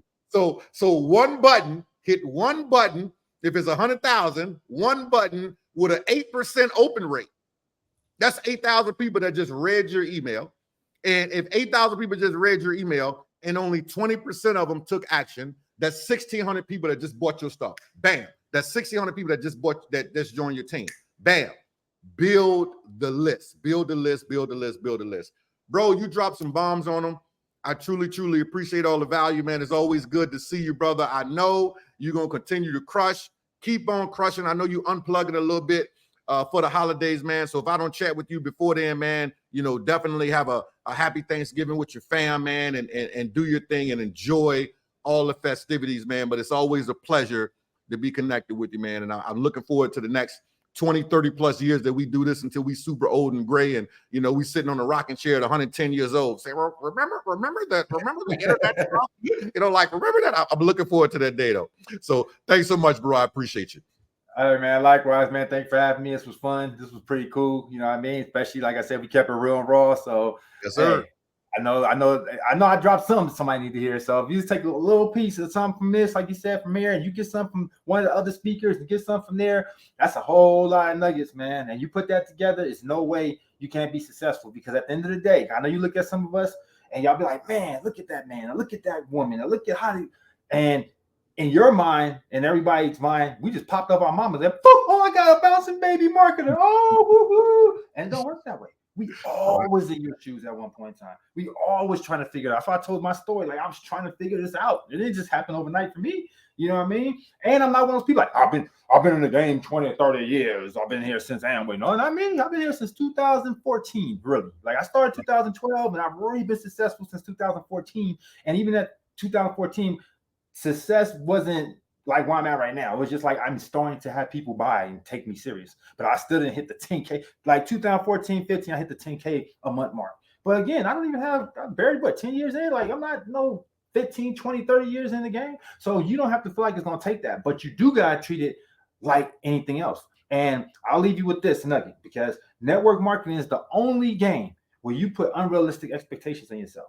And that's the reason why most people quit within 3 to 6 months. But let me ask you something. There's nothing else in life that you've done that you expect to be great in 3 to 6 months. You didn't start doing karate and expect to be a black belt in 3 to 6 months. You didn't start learning to skate or dance or anything in life, the cha-cha, and thought you was going to be on Dirty Dancing in 6 months. You didn't think you was going. You went to barber school knowing that, and cosmetology knowing that you was going to be doing that for 6 months to a year for free and only working for tips. Somebody's going to get in there, go, nice job, and all you was going to be able to give was the tips, and you was cool with that because you knew when you got out you was going to have a job.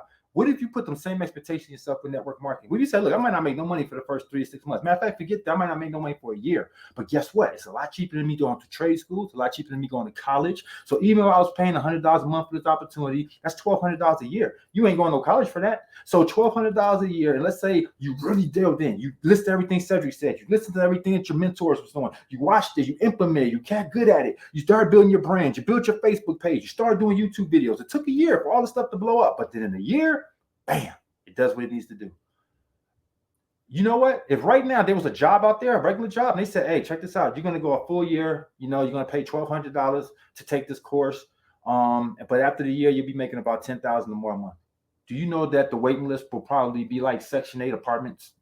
Like you would never be like, you would be on that thing for so long. Like I'm still waiting for that Section 8. It's been like 10 years, 15. Same thing. I'm still waiting for this.